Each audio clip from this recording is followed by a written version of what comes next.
July 11th, 1943, 1100 hours, somewhere in the Banda Sea off the coast of New Guinea.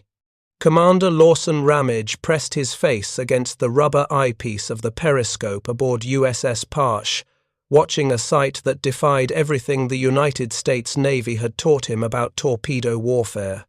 3 Japanese destroyers steamed in tight formation, their sleek hulls cutting through tropical waters at 28 knots, completely unaware that an American submarine lurked beneath them, armed with weapons the Navy's own Bureau of Ordnance had declared hopelessly defective just months earlier. The Mark 14 torpedoes loaded in Parche's tubes had been the subject of furious debate, scathing reports, and bitter recriminations from submarine commanders across the Pacific who'd watched these weapons fail catastrophically in combat after combat. Torpedoes that ran too deep, torpedoes that failed to explode on contact, torpedoes whose magnetic exploders detonated, prematurely or not at all. For 18 months, American submariners had fired spread after spread at perfect targets, only to watch enemy ships steam away unharmed while the submarines dove deep to escape vengeful counterattacks. The Bureau of Ordnance had insisted the torpedoes were flawless, blaming submarine crews for poor shooting and cowardice. Admiral Charles Lockwood, Commander Submarines Pacific, had finally forced systematic testing that proved the weapons were fundamentally broken. By July 1943, frantic modifications had supposedly fixed the worst defects, but submarine commanders remained skeptical, traumatized by 2 years of watching their weapons fail when their lives depended on them working. If you're enjoying this deep dive into the story, hit the subscribe button and let us know in the comments from where in the world you are watching from today. Ramage had every reason to doubt the Mark 14 torpedoes in his tubes that morning. He'd heard the horror stories from other commanders, USS Wahoo's Dudley Morton firing 15 torpedoes at a convoy and getting 3 hits, USS Trigger's Roy Benson watching torpedoes bounce off enemy hulls without exploding, USS Tinosa's Lawrence Daspit firing 15 torpedoes at a stationary tanker and achieving only 2 detonations. These weren't inexperienced crews making amateur mistakes. These were the Navy's best submarine commanders, graduates of Annapolis, veterans of peacetime training, officers who'd spent years preparing for exactly this kind of warfare. They'd done everything right, followed every procedure, calculated every angle, and the torpedoes had betrayed them. The psychological toll was devastating. Submarine crews stopped trusting their weapons. Commanders hesitated to attack, knowing their torpedoes might fail. The aggressive tactics that should have characterized American submarine warfare in 1942 and early 1943 were replaced by caution and doubt. Japanese convoys that should have been massacred sailed unmolested because submarine commanders had learned through bitter experience that attacking often meant revealing their position for nothing, exposing themselves to counterattack without achieving any damage to the enemy. The institutional arrogance that created this catastrophe was breathtaking.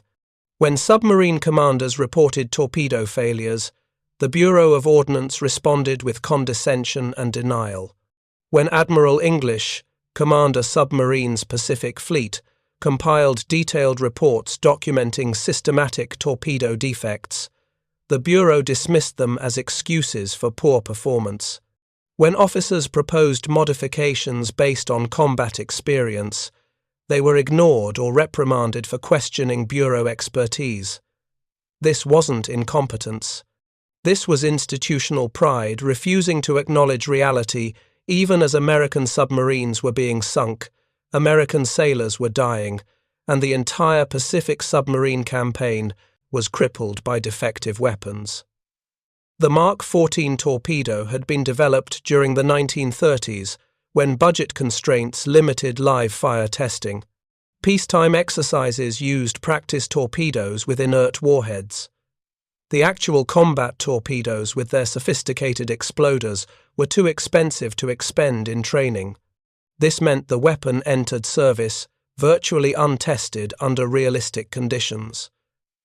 The torpedo used 3 separate mechanisms designed to ensure target destruction. First, a depth control system using a hydrostatic valve maintained preset running depth. Second, a contact exploder triggered detonation when the torpedo struck a ship's hull. Third, a magnetic influence exploder was supposed to detonate beneath a ship's keel, breaking its back with the explosion's upward force. All 3 systems had fatal flaws. The depth control mechanism was miscalibrated by approximately 10 feet, causing torpedoes to run deeper than set. Submarine commanders aimed at a ship's waterline, setting torpedo depth at 10 feet, only to have weapons pass harmlessly beneath the target's keel at 20 feet depth. This error wasn't discovered until June 1942, when Commander James Fife conducted tests firing torpedoes through nets suspended at measured depths. The results were shocking. Torpedoes set for 10 feet ran at 20 feet. Torpedoes set for 3 feet ran at 13 feet. The error was consistent and catastrophic. Every submarine attack since December 7, 1941, had been using torpedoes running 10 feet deeper than intended. Thousands of torpedoes had been fired, hundreds of attacks had failed. Ships had escaped, submarines had been counterattacked, men had died. All because the Bureau of Ordnance had failed to properly test depth control before deploying the weapon. The contact exploder problems were equally infuriating. The Mark VI contact exploder used a firing pin mechanism that was supposed to detonate the warhead when the torpedo struck a target. But the mechanism was too delicate. When torpedoes hit at the steep angles created by perpendicular attacks, the firing pin broke or jammed before detonating the warhead. Torpedoes would strike enemy hulls with tremendous force, then bounce off or break apart without exploding. Submarine crews watching through periscopes witnessed this nightmare repeatedly. Perfect shots, ideal angles, textbook attacks, all resulting in torpedoes hitting targets and failing to detonate. USS Tynosa's experience in July 1943 exemplified the horror. Commander Daspit attacked a stationary Japanese tanker, Tonanmaru No. 3, in perfect conditions. Clear weather, calm seas, a target dead in the water. Daspit fired 15 torpedoes from various ranges and angles. 13 failed to explode, 2 detonated. The tanker survived. Daspit, furious and demoralized, saved his last torpedo and brought it back to Pearl Harbor for examination. Tests proved the contact. Exploder failed at impact angles greater than 45 degrees. The steeper the angle, the more likely the firing pin would jam. This meant perpendicular broadside shots, the exact attacks submarine doctrine emphasized, were most likely to produce dud torpedoes. The magnetic influence exploder represented the Bureau's pinnacle of sophisticated engineering and the source of their most stubborn denial. The Mark VI exploder included a magnetic device that detected changes in Earth's magnetic field caused by a ship's steel hull passing overhead. When this change reached a preset threshold, the exploder would detonate the torpedo beneath the ship's keel. The resulting explosion, channeled upward by the water, would break the ship's back, snapping its keel and causing catastrophic structural failure. In theory, this was brilliant. One torpedo detonating beneath a ship's keel could do more damage than 3 torpedoes striking the hull. Ships broken amidships would sink rapidly, often breaking in half.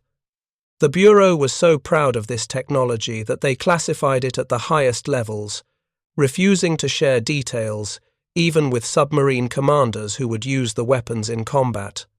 The reality was disaster. The magnetic exploder proved extraordinarily unreliable. Earth's magnetic field varies by location, affected by latitude, underwater geology, and even the target ship's heading. A magnetic exploder calibrated for one area would malfunction in another.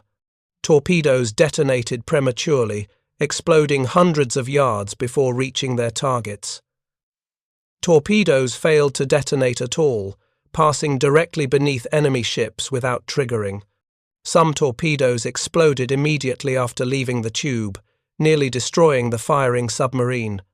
USS Tang experienced this horror during a patrol when a magnetic exploder detonated prematurely, alerting the entire Japanese convoy to the submarine's presence and triggering a depth charge attack that nearly sank Tang.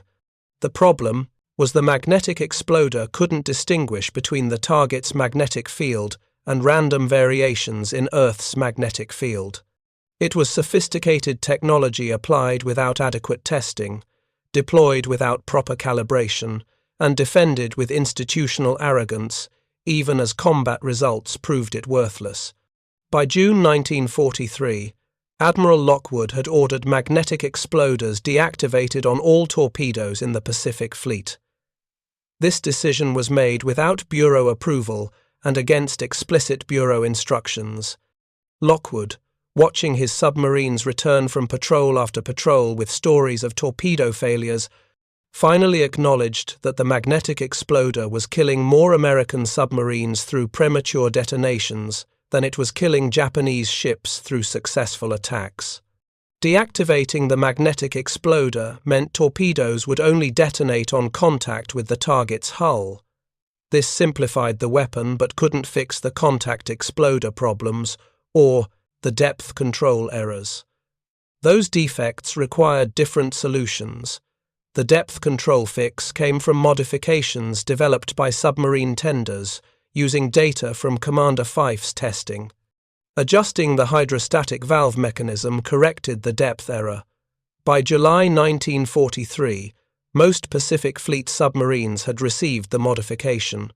Torpedoes finally ran at their set depth. The contact exploder required more extensive redesign. The Bureau eventually strengthened the firing pin mechanism and modified the impact angle sensitivity.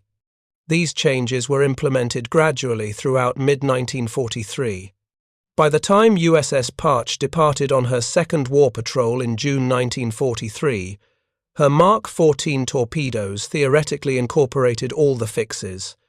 Magnetic exploders deactivated, depth control corrected, contact exploders strengthened. But Ramage and his crew had no way to know if the modifications actually worked. They couldn't test-fire torpedoes with live warheads before patrol. They had to trust that the same Bureau that had deployed defective weapons for 2 years had finally, reluctantly, under extreme pressure from fleet commanders, fixed the problems. That trust would be tested on July 11th, 1943 in the Banda Sea, when 3 Japanese destroyers appeared on Parche's sonar. Ramage had been patrolling the waters between New Guinea and the Netherlands East Indies, hunting Japanese shipping, supporting their garrisons in that theatre. The area was heavily patrolled. Japanese aircraft flew constant reconnaissance. Surface ships swept the sea lanes. Submarines operating there faced significant risk from aggressive anti-submarine forces defending critical supply routes. USS Parche was a Gato-class submarine, sister ship to the famous Balao-class boats. She measured 311 feet in length, displaced 1,525 tons surfaced and 2,424 tons submerged. 10 21-inch torpedo tubes, 6 forward and 4 aft, gave her formidable firepower when the torpedoes worked. 4 diesel engines provided surface speed of 20.25 knots. Electric motors gave submerged speed of 8.75 knots. She could dive to 400 feet, deeper than most depth charges were set to explode. Her crew of 80 officers and men had trained together for months, drilling endlessly on attack procedures, damage control, and emergency protocols. Ramage was 33 years old, Annapolis class of 1931, He'd served aboard submarines since graduation, rising through the ranks as diving officer, engineering officer, and executive officer before receiving command of Parche in January 1943. His first war patrol in March through May 1943 had been frustrating. Multiple contacts, several attacks, minimal results. Like every submarine commander in early 1943, Ramage had fought the war with one hand tied behind his back, firing defective torpedoes that failed more often than they worked. Now, on his second patrol with supposedly fixed weapons, he had the chance to prove whether the modifications actually worked or whether the Bureau's assurances were just more institutional denial. The 3 Japanese destroyers appeared on sonar at 0930 hours, bearing north at high speed. Ramage brought Parche to periscope depth and identified them as Fubuki-class destroyers, each displacing nearly 2,000 tons and armed with 6 5-inch guns and 9 24-inch torpedo tubes. They were formidable warships, fast and heavily armed, exactly the kind of targets submarine commanders dreamed of sinking. But destroyers were also submarine killers, equipped with sonar, depth charges, and crews trained specifically to hunt and destroy submarines. Attacking destroyers was extraordinarily dangerous. They were fast enough to evade torpedoes. Their sonar could detect submarines at ranges where torpedoes couldn't reach. Their depth charges could crush a submarine's hull if they exploded close enough. Submarine doctrine generally advised avoiding destroyer engagements unless conditions were perfect. Ramage studied the destroyers through his periscope. They steamed in line ahead formation, maintaining 28 knots, evidently conducting a transit rather than an anti-submarine sweep. Their course would bring them close to Parche's position. If Ramage positioned correctly, he could fire a spread from relatively short range before the destroyers detected his submarine. The question was whether to risk the attack. If the torpedoes failed like they had for 2 years, Parche would be revealed to 3 destroyers in perfect position to counterattack. The resulting depth charge attack could destroy the submarine. But if the torpedoes worked, 3 Japanese destroyers would go to the bottom, a devastating blow to Japanese naval power in the theatre, and vindication of the modifications that submariners had fought so hard to achieve. Ramage made his decision. He would attack. Parche manoeuvred into position, using slow speed to minimize noise. The submarine's sonar tracked the destroyers as they approached. Fire control calculated range, bearing, speed, and angle. Ramage would fire a spread of 6 torpedoes from the forward tubes, 2 at each destroyer, timing the launch so all 6 weapons would reach their targets simultaneously. At 10:55 hours, range closed to 2,000 yards. Ramage raised the periscope for final observations. The lead destroyer was clearly visible, her hull cutting through the water, lookouts scanning for threats, completely unaware that an American submarine lurked beneath them. The second destroyer followed 500 yards astern. The third destroyer maintained another 500 yards separation, perfect spacing for a spread attack. Ramage lowered the periscope and gave the order. Make ready all forward. Tubes. Open outer doors. Stand by to fire. The crew moved with practiced precision. Torpedo room personnel confirmed tubes flooded and ready. Fire control confirmed solution set. Sonar confirmed bearing steady. Everything was ready. At 1100 hours exactly, Ramage gave the command. Fire 1.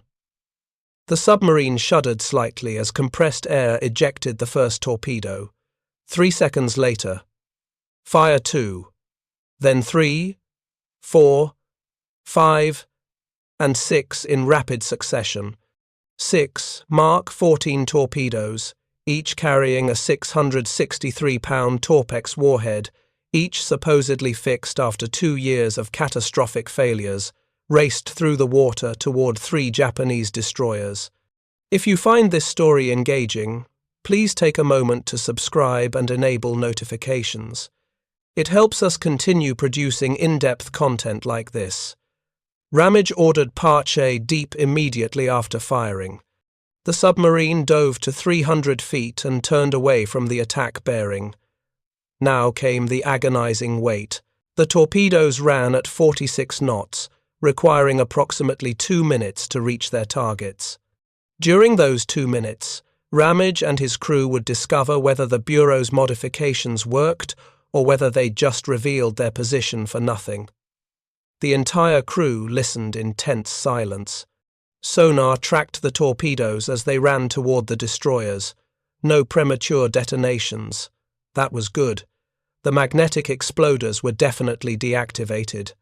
90 seconds after firing, sonar detected high-speed screws as the destroyers reacted to the attack. 110 seconds after firing, the first explosion, then another, and another, and another, and 2 more in rapid succession. 6 explosions, 6 torpedoes fired, 6 detonations. The crew erupted in cheers. Ramage called for silence and ordered sonar to report. The sonarman's voice came through, steady and clear. Breaking up noises, multiple ships, bulkheads collapsing, screws stopped. Parche remained deep while the sounds of destruction echoed through the hull. The 3 destroyers, struck by 6 torpedoes in less than 6 minutes, were disintegrating. The lead destroyer had been hit by 2 torpedoes, 1 amidships and 1 forward. The explosions broke her keel and flooded her forward compartments. She went down bow first in less than 4 minutes. The second destroyer took 2 hits aft, destroying her engineering spaces and severing her propeller shafts. Dead in the water and flooding rapidly, she capsized and sank within 6 minutes of being hit. The third destroyer, struck by 2 torpedoes amidships, simply broke in half. Both sections sank within 3 minutes. From first torpedo launch to the last destroyer disappearing beneath the waves, 6 minutes had elapsed. 3 Japanese destroyers, over 6,000 tons of warships, over 1,000 sailors, gone. And the Mark 14 torpedoes, the weapons that had been declared hopelessly defective, the weapons that had failed catastrophically for 2 years, had worked perfectly. Ramage brought Parche back to periscope depth 20 minutes after the attack, scanning for survivors or additional threats. The sea was empty, except for debris fields marking where 3 destroyers had disappeared. Oil slicks spread across the water. Wooden wreckage bobbed on the surface. A few life rafts floated among the debris, holding survivors who would be rescued by Japanese patrol boats within hours. Parche remained submerged and withdrew from the area, heading deeper into the Banda Sea to continue her patrol. The crew was jubilant, but also stunned. After 2 years of torpedo failures, after hundreds of attacks that should have succeeded but didn't, after endless frustration and doubt and institutional betrayal, the weapons had finally worked. 6 torpedoes fired, 6 detonations, 3 destroyers sunk. The mathematics were simple and devastating. When American torpedoes worked correctly, Japanese ships died. The implications extended far beyond one successful attack. If Parche could sink 3 destroyers in 6 minutes with fixed torpedoes, every American submarine in the Pacific could achieve similar results. The submarine force that had been crippled by defective weapons for 2 years was about to become the most lethal anti-ship force in naval history. Ramage's success would ripple through the submarine community like an electric shock, transforming doubt into confidence and proving that aggressive attacks with working weapons could achieve devastating results. The story of how the Mark 14 torpedo failures were finally acknowledged and fixed reveals institutional dysfunction that nearly cost America the Pacific War. The Bureau of Ordnance's stubborn refusal to accept combat evidence, their dismissal of submarine commanders' reports, their insistence that the weapons were perfect despite overwhelming proof of catastrophic defects, all demonstrated how bureaucratic pride can override operational reality. This wasn't a technical problem. The defects were identifiable and fixable. This was a failure of institutional humility, an inability to admit mistakes, even as American submarines were dying and Japanese convoys were sailing unmolested.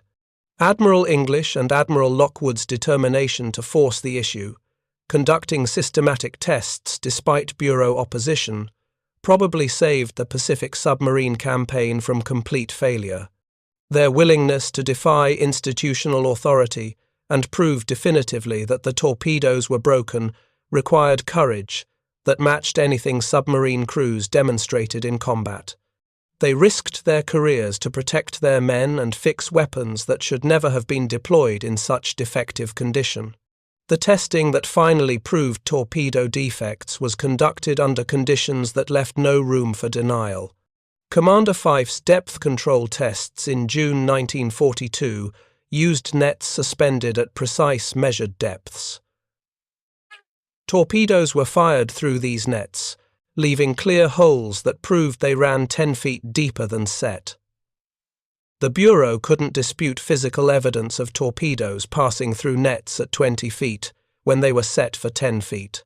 Commander Daspit's contact exploder test in July 1943 was equally definitive. He brought back an unexploded torpedo that had struck a target, allowing technicians to examine the firing mechanism and discover the design flaw that caused failures at steep impact angles. Physical evidence of broken components couldn't be dismissed as poor shooting or cowardice. The magnetic exploder was deactivated not through testing but through Admiral Lockwood's command decision after accumulating evidence that premature detonations were more common than successful attacks. This decision, made without Bureau approval, represented a direct rejection of institutional authority in favor of operational necessity. Lockwood essentially told the Bureau that their sophisticated magnetic exploder was killing American submarines, and he wouldn't allow his men to use it regardless of official policy. That decision took moral courage, because it meant accepting responsibility for outcomes.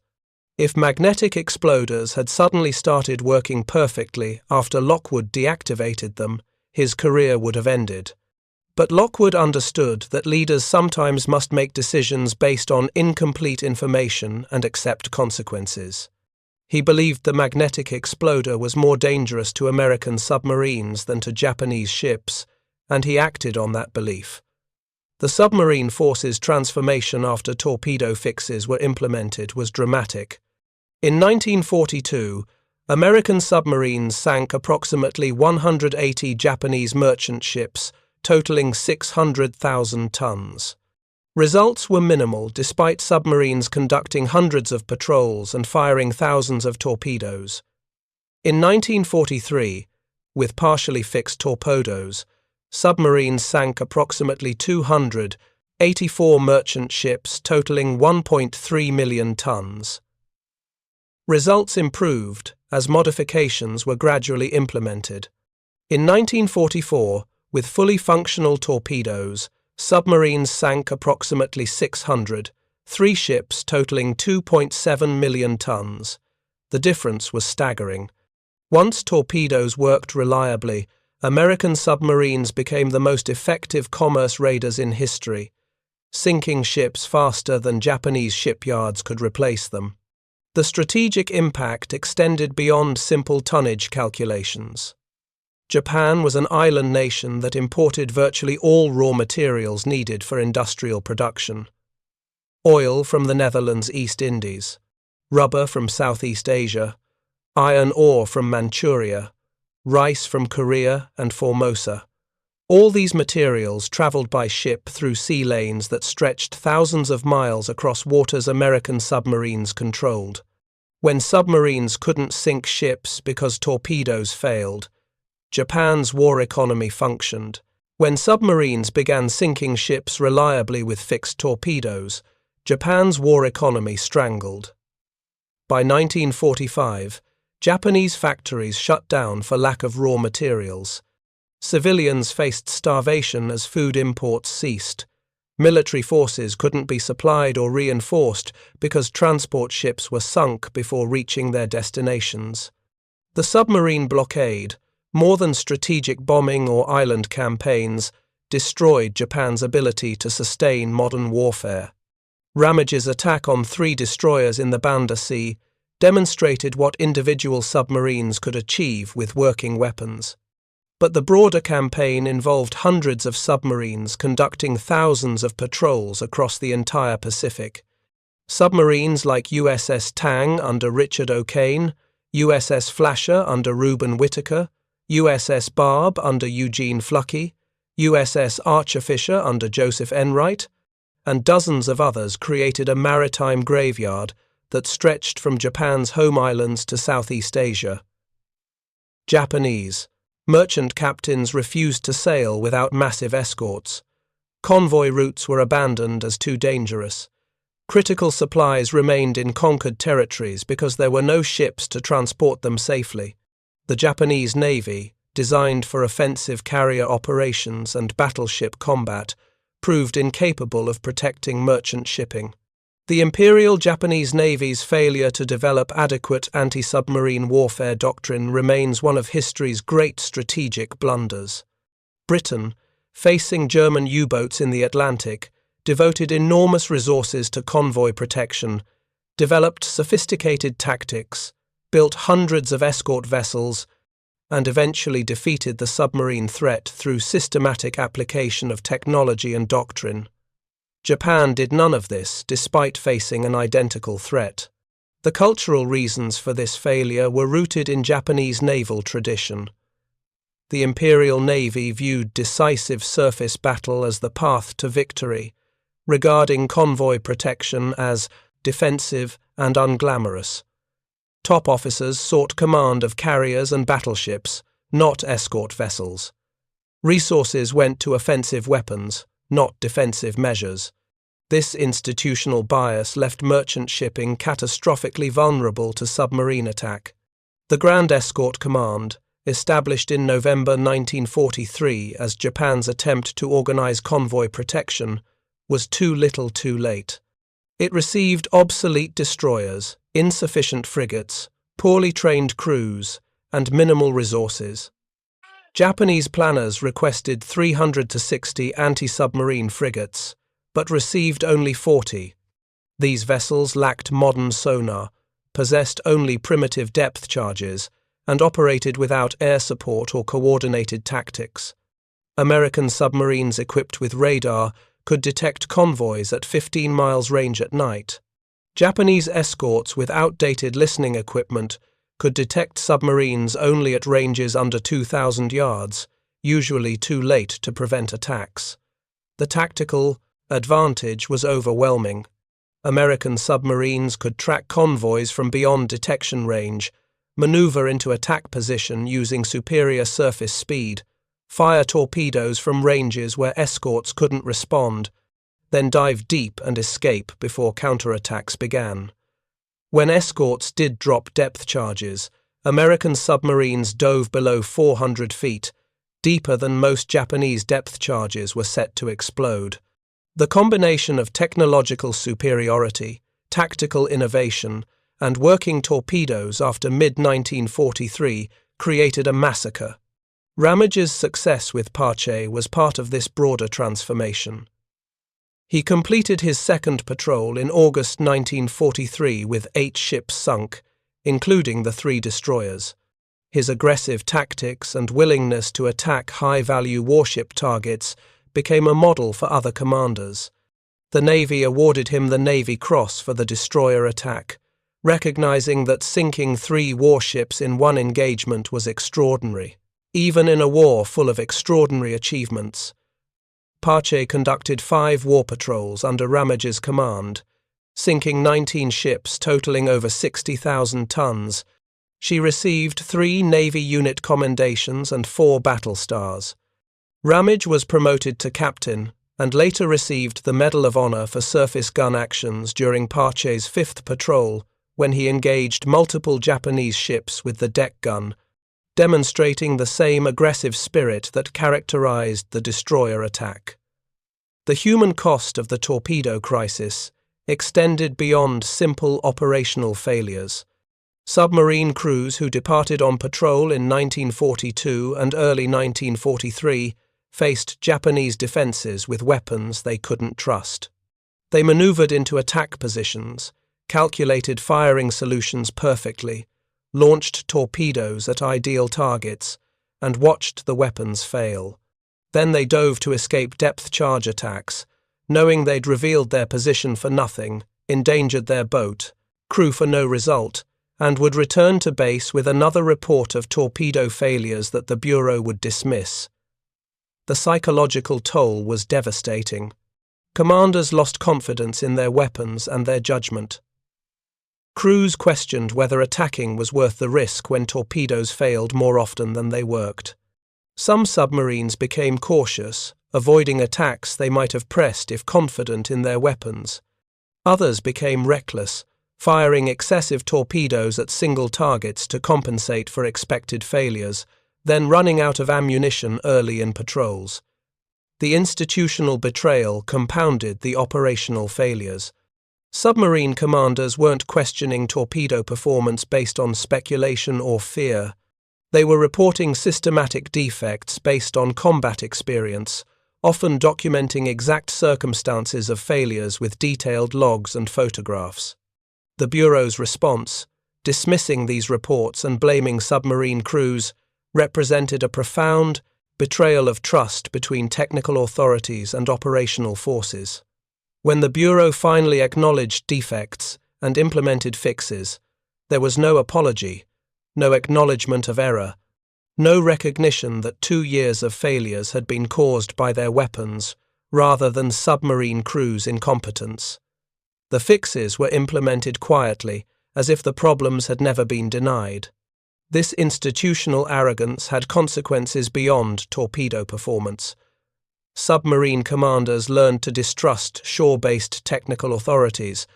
They developed modifications independently, shared solutions through informal networks, and implemented fixes without waiting for official approval.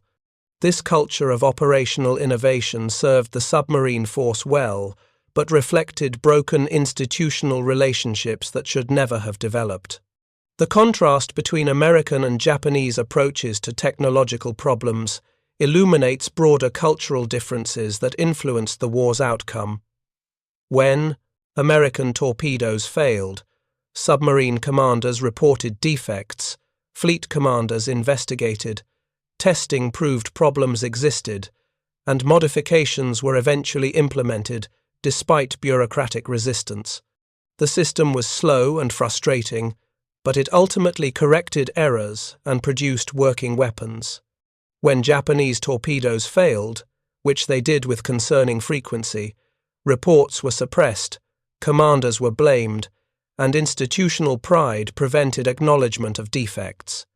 Japanese long-lance torpedoes, while superior to American weapons in some respects, suffered from production quality problems that caused failures. But Japanese naval culture discouraged reporting problems that might reflect poorly on equipment or doctrine. The result was that defects persisted without correction. American institutions, for all their bureaucratic dysfunction, possessed mechanisms for correcting errors when operational evidence became overwhelming. Japanese institutions lacked these mechanisms or suppressed them in favor of maintaining face and protecting institutional pride. This difference in institutional culture affected every aspect of the war. American forces could acknowledge problems, implement solutions, and improve performance. Japanese forces struggled to adapt because adaptation required admitting previous approaches were flawed. The torpedo crisis resolution demonstrated American institutional flexibility despite initial resistance. The Battle of Midway demonstrated Japanese institutional rigidity despite tactical brilliance. These cultural patterns persisted throughout the war and influenced outcomes as much as industrial capacity or military skill. Ramage's attack in the Banda Sea occurred at the historical pivot point when American torpedoes transitioned from liability to asset.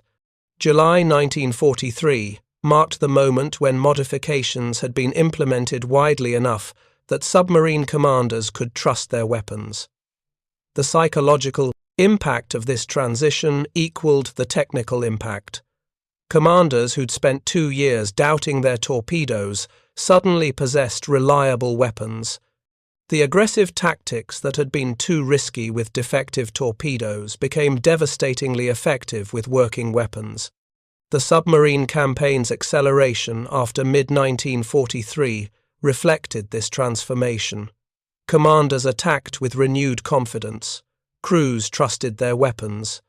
Patrols that might have produced minimal results in early 1943 achieved devastating success in late 1943 and throughout 1944. Japanese shipping losses increased exponentially, not just because more submarines were deployed, but because existing submarines became far more effective with reliable torpedoes. The mathematics of Japan's maritime defeat were written in these improving success rates. Each percentage point increase in torpedo reliability translated to dozens of additional ships sunk. Each ship sunk removed cargo desperately needed for Japan's war economy. Each successful attack encouraged more aggressive tactics. The positive feedback loop created by reliable weapons accelerated Japan's economic collapse beyond what raw industrial comparisons would suggest possible. By 1945, Japan's merchant fleet was effectively extinct. Ships that survived submarine attacks remained in port because sailing meant certain destruction. Cargo accumulated in Southeast Asian ports with no way to reach Japan. Oil fields in the Netherlands' East Indies continued producing, but the oil couldn't reach Japanese refineries.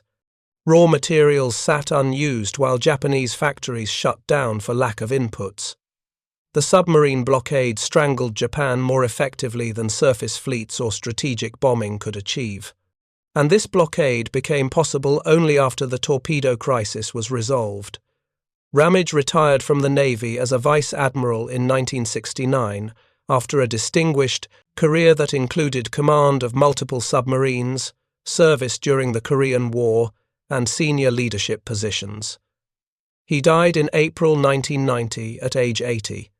His obituaries emphasized his Medal of Honor action, but often overlooked the destroyer attack that proved American torpedoes finally worked.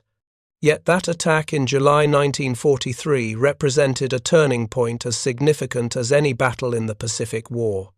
It demonstrated that the 2-year nightmare of torpedo failures had ended, and that American submarines could now achieve the results their design and doctrine promised. The crews who served aboard submarines during the torpedo crisis era deserve recognition beyond the combat statistics. They conducted patrols, knowing their primary weapons were unreliable. They pressed attacks despite doubting whether torpedoes would function. They returned to base after frustrating patrols, wrote detailed reports of torpedo failures, endured bureau dismissals of their concerns, then departed on new patrols with the same defective weapons. Their perseverance through this period of institutional betrayal required courage that complemented their combat bravery. They continued fighting when their own leadership wouldn't acknowledge the tools were broken. When torpedoes finally worked, these same crews achieved results that validated everything they'd endured. The submarine service lost 52 submarines during World War II, the highest casualty rate of any American military branch. 3,505 submariners died, representing 22% of the force. Some of these losses resulted directly from torpedo failures. Submarines revealed their positions during attacks, expecting targets to be destroyed, only to have torpedoes fail and leave them exposed to counterattack. Other losses resulted from defective torpedoes, forcing submarines to remain in patrol areas longer than necessary, firing excessive weapons at single targets, increasing exposure to enemy defenses. The exact number of casualties attributable to torpedo defects cannot be calculated, but the Bureau of Ordnance's institutional arrogance and refusal to acknowledge problems until overwhelming evidence forced action certainly cost American lives. The resolution of the torpedo crisis stands as testament to operational forces' determination to protect their crews, even when institutional authorities resisted. Admiral Lockwood's decision to deactivate magnetic exploders without Bureau approval, Commander Fife's systematic testing that proved depth control problems, Commander Daspit's careful documentation of contact exploder failures all demonstrated leaders prioritizing crew survival and mission success over institutional loyalty. These actions were career risks. Defying the Bureau of Ordnance could have ended promising careers, but these leaders understood that protecting their crews meant challenging authorities who refused to acknowledge reality. The legacy extends beyond World War II into modern military culture. The torpedo crisis taught American military institutions to listen to operational forces' combat reports, to test weapons under realistic conditions before deployment, to acknowledge defects quickly rather than defending equipment prestige, and to prioritize warfighter effectiveness over institutional pride. These lessons influenced procurement and testing procedures for decades after the war. Modern weapons undergo extensive operational testing before deployment. Combat reports are analyzed systematically. Defect acknowledgement and correction happen relatively quickly by institutional standards. The contrast with 1942 through 1943 torpedo crisis procedures is stark and intentional. Military institutions learned from that catastrophic failure and implemented reforms designed to prevent recurrence. USS Parche was decommissioned in December 1946 after distinguished wartime service. She was sold for scrap in 1947, her steel recycled into peacetime products, but the name Parche continued in naval service. A second submarine, USS Parche SSN 683, was commissioned in 1974 and served with extraordinary distinction in classified special operations until decommissioned in 2004. This Parche received 10 Presidential Unit citations, more than any other vessel in naval history, for missions that remain largely classified. The name carries legacy from Ramage's World War II command through decades of submarine excellence. The 3 Japanese destroyers sunk in 6 minutes during July 1943 represented approximately 1% of Japan's destroyer force, eliminated in one engagement. The strategic impact was meaningful, but limited compared to broader submarine campaign results. The historical significance lies not in tactical outcome, but in what the attack proved about American torpedo reliability after years of catastrophic failures. When those 6 torpedoes functioned perfectly, they validated thousands of submarine crew members who'd reported defects, vindicated fleet commanders who'd forced testing over Bureau objections, and proved that American submarine doctrine could achieve devastating results when weapons worked as designed. The mathematics were simple. Working torpedoes meant dead Japanese ships. Dead Japanese ships meant strangled Japanese war economy. Strangled war economy meant inevitable defeat regardless of tactical victories or strategic brilliance. The submarine campaign, enabled by reliable torpedoes after mid-1943, wrote Japan's defeat in columns of sunken tonnage that no amount of industrial mobilization or military courage could overcome. Ramage's crew aboard Parche celebrated their success in July 1943 with the knowledge that they'd participated in something historically significant. After 2 years of doubt and frustration.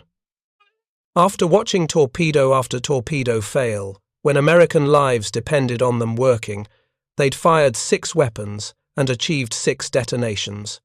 3 destroyers gone. The weapons worked. The nightmare was over. American submarines could finally fight the war they'd trained for with weapons they could trust.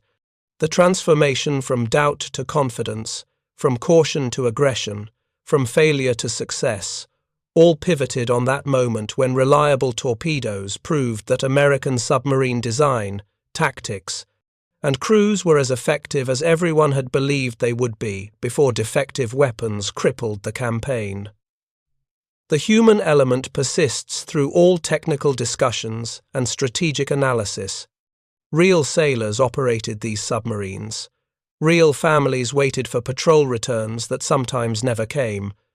Real commanders made life or death decisions with imperfect information and unreliable weapons. Real crews pressed attacks knowing their torpedoes might fail and expose them to counterattack. Real bureaucrats defended defective weapons from institutional pride. Real admirals defied institutional authority to protect their crews. These human choices, made under impossible pressure, shaped outcomes as much as industrial capacity or technological superiority. The story of defective Mark 14 torpedoes and their eventual correction reminds us that wars are won not just through firepower and strategy, but through institutional humility, operational courage, and leaders' willingness to acknowledge mistakes and implement corrections, even when doing so requires defying powerful authorities. Ramage's attack proved the corrections worked.